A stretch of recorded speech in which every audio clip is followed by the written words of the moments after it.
Fala pessoal, sejam todos bem-vindos a mais um vídeo aqui do NS Futebol. Seguinte dia de Libertadores, dia de Internacional e Fluminense para vocês, tá? Antes, rápido recado, ao final do vídeo, dois cards. Um é um vídeo recomendado pelo YouTube, então você, por favor, acesse, porque o YouTube conhece o teu gosto e sabe como fazer esse match entre o que a gente faz e também o que você gosta. E é claro, além disso, a gente tem uma playlist da Libertadores, ou seja, você pode acompanhar como foi a análise, por exemplo, do primeiro jogo, entender mais como foi essa trajetória para a gente poder avançar também nessa discussão e nessa conversa de hoje, tá bom? Então bora lá para a análise. Seguinte, por estilo de jogo, quem leva vantagem? Fluminense, tá? O que a gente chama de estilo de jogo na Libertadores? Basicamente, é a forma de comportamento das duas equipes contra as equipes mais difíceis da competição, ou seja, aquelas que ao menos classificaram para a fase eliminatória, para a fase de mata-mata, tá? Então você tem esses dois cenários, onde o Inter tem overall 52 e o Fluminense 62, vantagem para o Fluminense. O que isso indica em termos de construção da estratégia do confronto como um todo, 180 minutos? No Maracanã, quem era favorito? Fluminense. No Beira-Rio, quem é favorito? Está ali na parte de cima, 61-54, Internacional. Então, o que se imaginava do confronto? Fluminense vai no Maracanã, vence bem, ou seja, por uma boa vantagem, vai ao Beira-Rio, perde por um gol de diferença, mas classifica. Esse seria o natural desse confronto, desde o Maracanã até o Beira-Rio e do Beira-Rio para a classificação, tá? Esses seriam os caminhos mais normais, e é por isso que a gente fala que é um jogo de 180 minutos, justamente por conta disso, né? Você tem um jogo influenciando diretamente no outro. Quando a gente vai pela análise de mando de campo, a vantagem é do Inter, ou seja, estrategicamente, aquilo que a gente falava ao final do vídeo passado sobre o Internacional e Fluminense foi real. Sair do Maracanã com um empate é uma vitória muito grande da equipe do Internacional. Por quê? Porque sobrevive ao cenário muito complicado e muito mais difícil que é jogar no Maracanã e entra para um cenário onde pelo menos, se não tem uma diferença tão grande quanto o Fluminense teve em relação ao Inter no Maracanã, né, em termos aí de overall na última análise, você entra no cenário onde o Inter tem pelo menos o mínimo de vantagem jogando no Beira-Rio. Ou seja, é um cenário que inverte um pouco as chances de classificação, passa a ser pelo menos um pouco mais factível acreditar na classificação do Inter do que na classificação do Fluminense, tá? Onde que a gente vai respaldar essa questão do mando de campo para a equipe do Internacional? Se a gente pegar as análises de mando de campo, por passe, por progressão e pelas velocidades de recuperação, a equipe do Kudê tem maiores índices, tá? Então vamos começar por aqui. Recupera mais rápido, tá? A equipe do Inter tende a pressionar bem jogando no Beira-Rio em relação ao Fluminense jogando fora. Tende a ficar com quase a mesma posse de bola, coisa que eu não acredito necessariamente que vá acontecer, mas esse é um outro ponto. E aí na progressão o Inter progride proporcionalmente mais do que o Fluminense, tá? Ou seja, o meu passe do Inter, por mais que tenha mais passes, são um pouco mais longos. Já o passe do Fluminense é um pouco mais curto, tá, em relação ao do Inter. Qual é o grande ponto aí sim de vantagem? Vantagem na taxa de conversão para o Inter, de passe para chute, e aí uma vantagem do Fluminense para converter para gol. Mas como tenta bem menos, essa diferença que é muito maior do que essa, o Inter leva vantagem na hora da finalização. Já na defesa, uma ligeira vantagem no bloqueio e na defesa do goleiro para a equipe do Internacional, tá? Qual é o grande ponto que a gente pode observar aqui? Esses dados de passe até recuperação, eu imagino que nesse cenário que a gente está analisando de Libertadores não sejam tão factíveis. Por quê? Porque você não tem necessariamente mais equipes do estilo do Fluminense para o Inter enfrentar ao longo da competição. As equipes que jogaram a fase de grupo, o próprio Bolívar, o River Plate, não são equipes do estilo do Fluminense. Então eu acredito que esses números acabam sendo mais enviesados. Independente do que for, esses são os números que a gente tem para análise. E é com eles que a gente vai fazer a análise e entender. Mas é bom ressaltar isso, justamente pelas trajetórias, tá?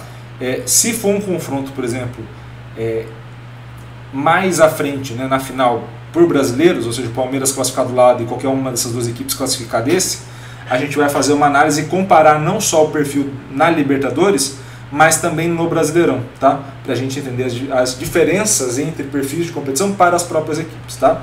Acho que fica mais interessante também de fazer a análise lá na frente. O que muda do Inter jogando mando de campo para jogar contra uma equipe mais difícil, ou seja, equipes que classificaram e foram mais longe nessa competição, classificaram pelo menos da fase de grupos?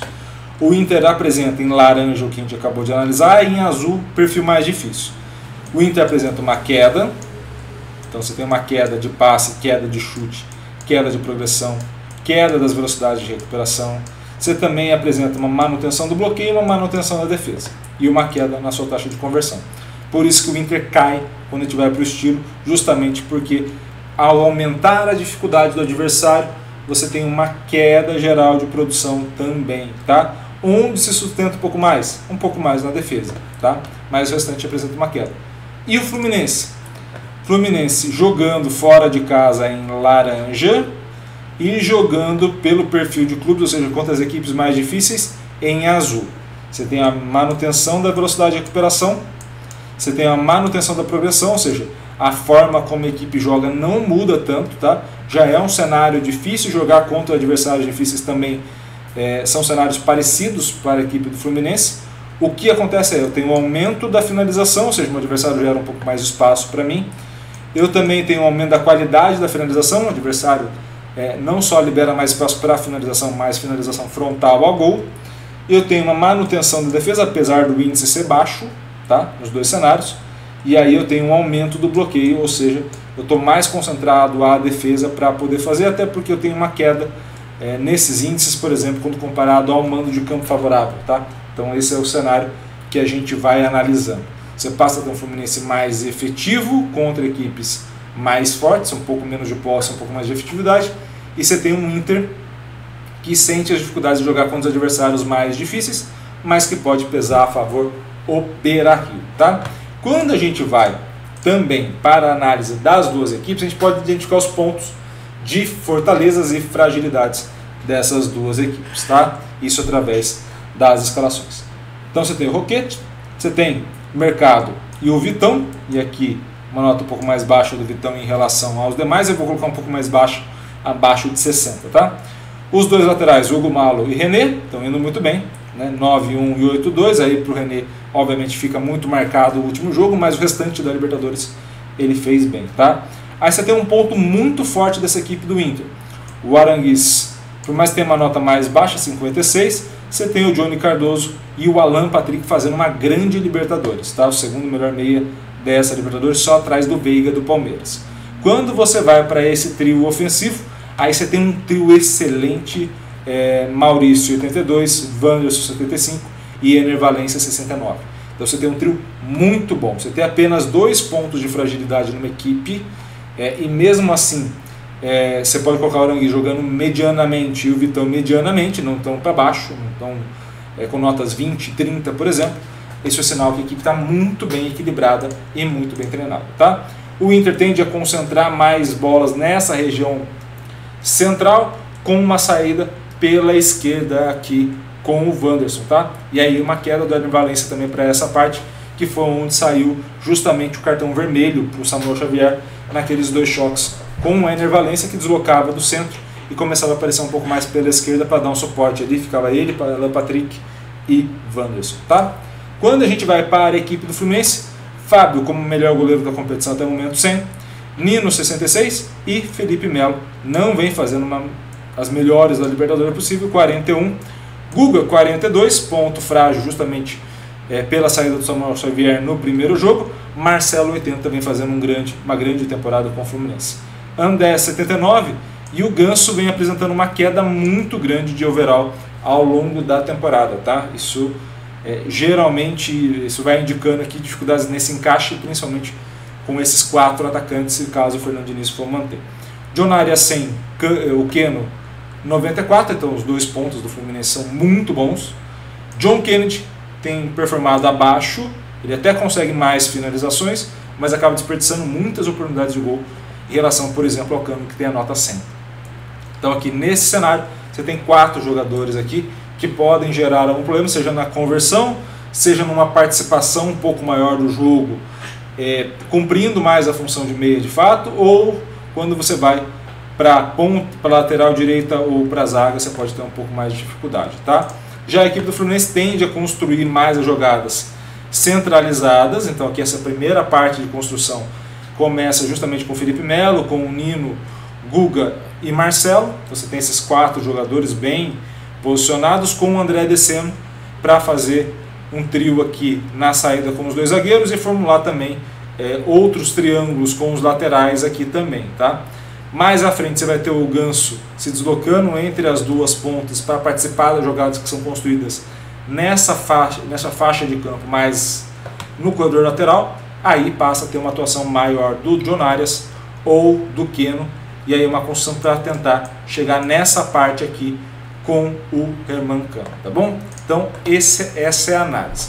Iago, falou, quem que é o favorito? Isso eu quero saber. Não quero saber a análise, quero saber quem é o favorito.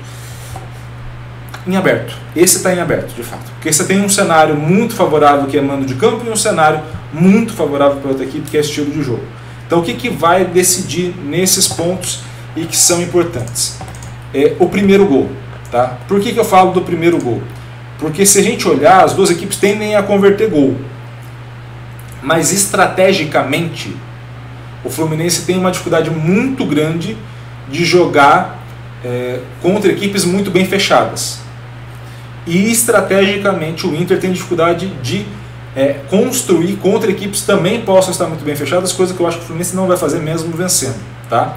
Mas ele vai ter mais espaço caso ele faça o primeiro gol. Então assim, o que eu imagino é Fluminense fazendo 1 a 0, o Inter tende a se expor um pouco mais, e se não conseguir um empate logo, vai tomar mais gols, porque o Fluminense vai aproveitar os espaços. Caso o Inter faça 1 a 0, aí você tem um Inter recuado, um Fluminense com mais posse, mas numa situação muito difícil de conversão de gol para ele. Ao longo da temporada toda, jogar fora de casa contra equipes muito bem fechadas não costuma ser favorável. Então assim, um primeiro gol para o Inter é muito importante, um primeiro gol para o Fluminense entra numa trocação que aí não dá para prever quem vai fazer o segundo, tá? Quem vai fazer o segundo gol da partida. Mas esse é o cenário que a gente tende a colocar, onde o Fluminense e Inter estão de igual para igual, numa situação que já foi muito mais desfavorável ao Inter do que é nesse momento, beleza? Espero muito que vocês tenham gostado desse vídeo. Gostou, curta, comente, compartilhe esse vídeo o máximo possível de gente. E é claro, se inscreva no canal e ative o sininho para receber todas as notificações. Um grande abraço a todos, obrigado pelo carinho, pela audiência e valeu, até a próxima.